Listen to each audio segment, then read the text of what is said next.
Hello friends, welcome to our channel. Today we will discuss about diagnosis of patient suffering from hypertension. In the previous video, we had discussed about pathophysiology of hypertension. Now, before moving to the management of hypertension, it is very important to diagnose the patient suffering from hypertension.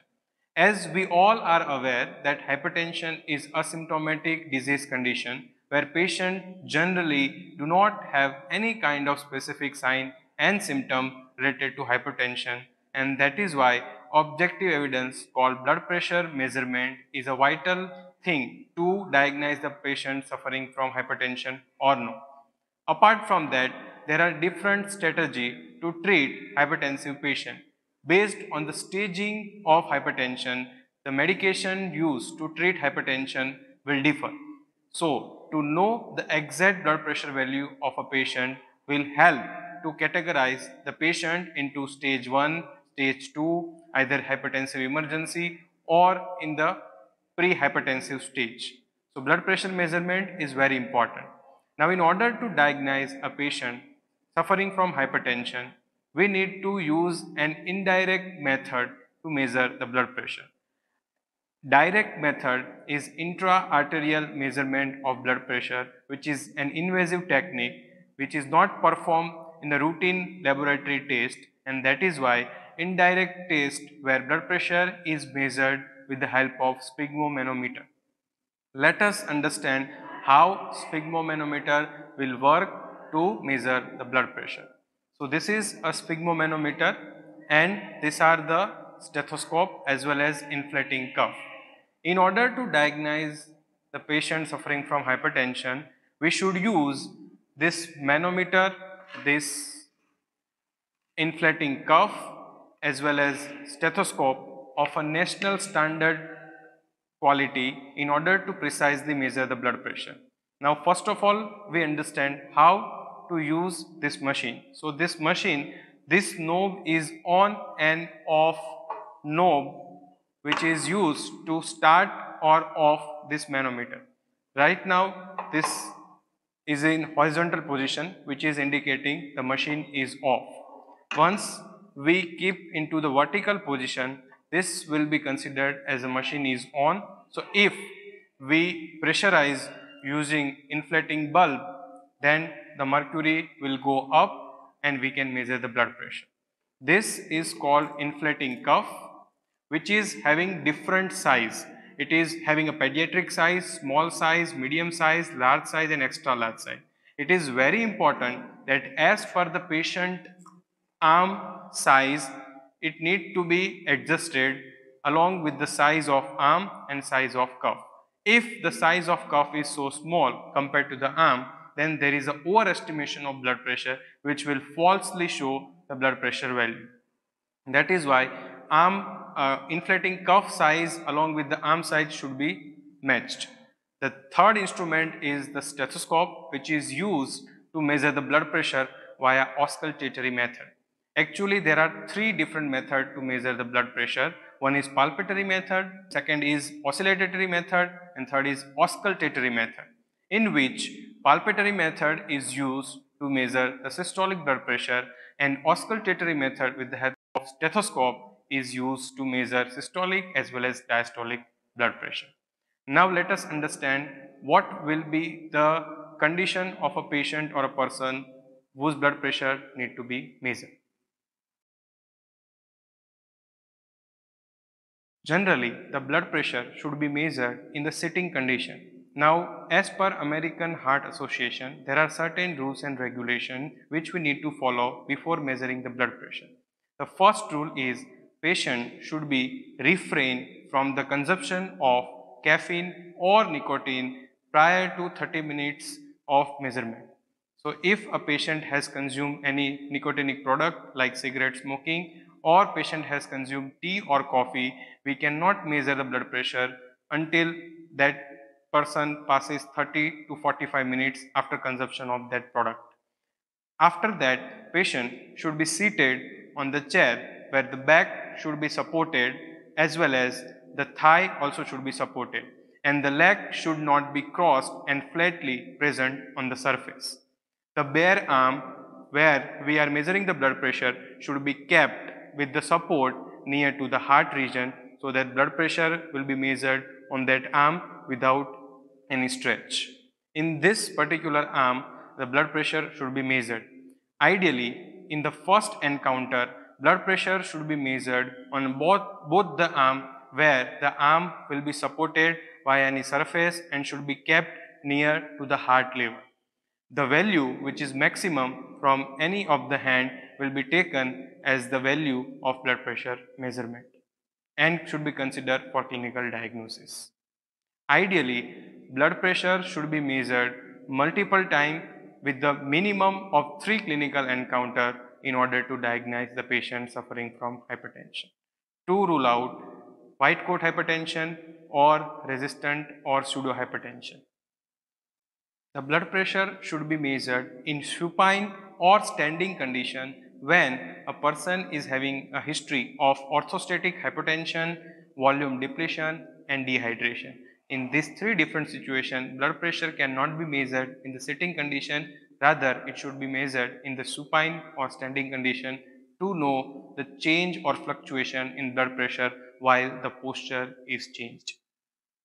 Now, before measuring the blood pressure in sitting condition, a patient should be taking rest for minimum of 5 minutes in this posture condition. Once the patient is kept for 5 minutes in the resting condition in the peaceful environment where the privacy is maintained, a patient should be cuffed near antecubital fossa region. There 2 to 3 centimeter from that antecubital fossa region, the cuff should be placed. This is antecubital fossa region. From this particular region, 2 or 3 centimeter distance should be kept on the upper side and the blood pressure measuring device cuff should be placed. After placing the cuff, this cuff should be attached with the manometer. This is called a manometer and the manometer should be on, and using this inflating cuff, the blood pressure should be measured. Now here the thumb and index finger is used to control the knob of inflating bulb, and this pinky, ring and middle finger is used to inflate and rise the pressure. This knob should be kept tight by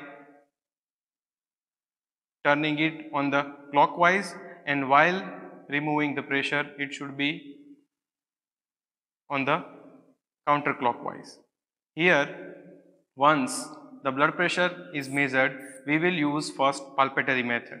In case of palpatory method, the blood pressure should be measured via inflating the mercury up to 70 mm Hg, and this two finger, index finger as well as middle finger will be kept on this other hand to measure the radial pulse. In 70 mm Hg blood pressure, the radial pulse will be felt. After that, with the help of again inflating bulb, the pressure should increase, and at the juncture where this radial pulse is disappear, that pressure should be noted down. That pressure is known as systolic blood pressure. Using palpatory method, we can only measure systolic blood pressure. We cannot measure diastolic blood pressure. So the second method will be used to measure the diastolic as well as systolic blood pressure both, that is auscultatory method, where we need to use the stethoscope. This is a stethoscope where this is called diaphragm, this is called bell.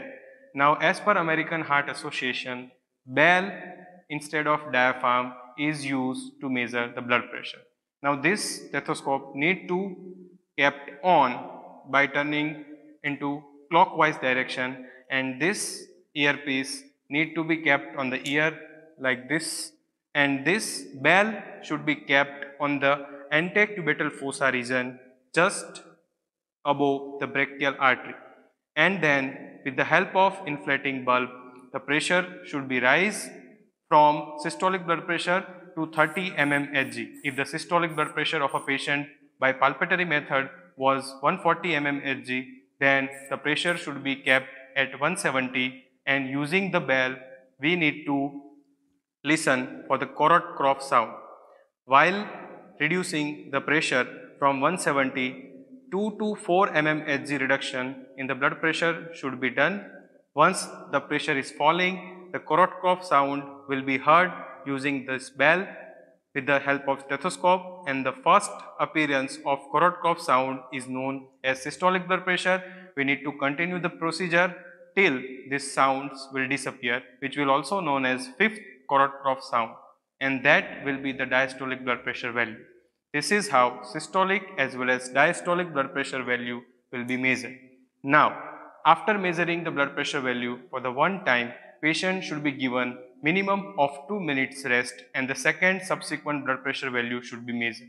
If from the first and second blood pressure value the difference is more than 5 mmHg, then third additional measurement need to be taken. This is one blood pressure measurement in one clinical encounter.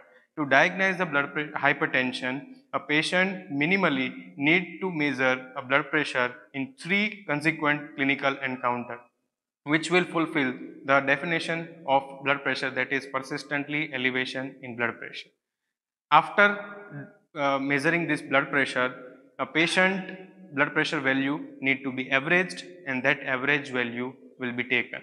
Now, while measuring how to read the blood pressure value from this manometer is, wherever we found this mercury in the manometer, nearby 2 mmHg value should be considered as a blood pressure value.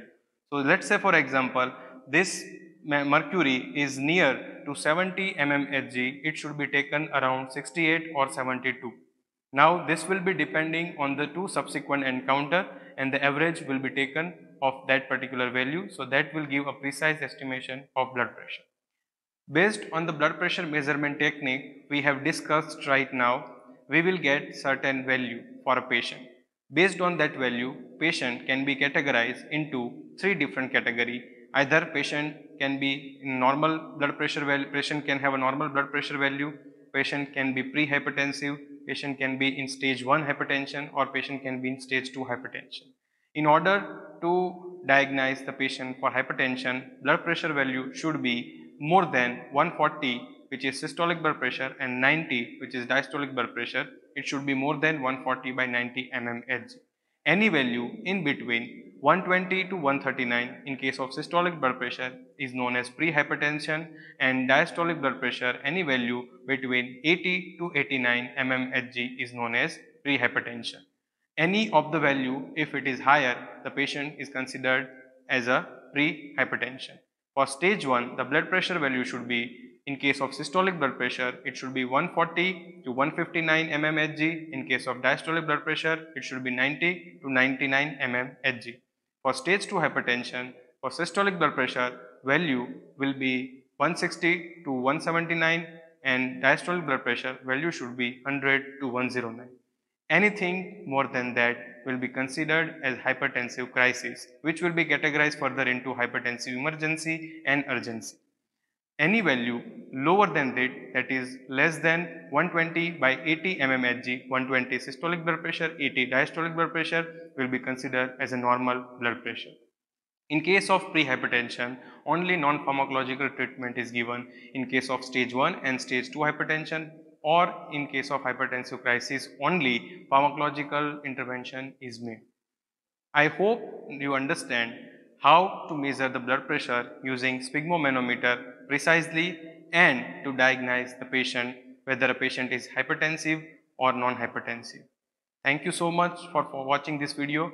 If you have any doubt, you let us know via commenting in the comment box, or you can write us or connect us with the help of social media.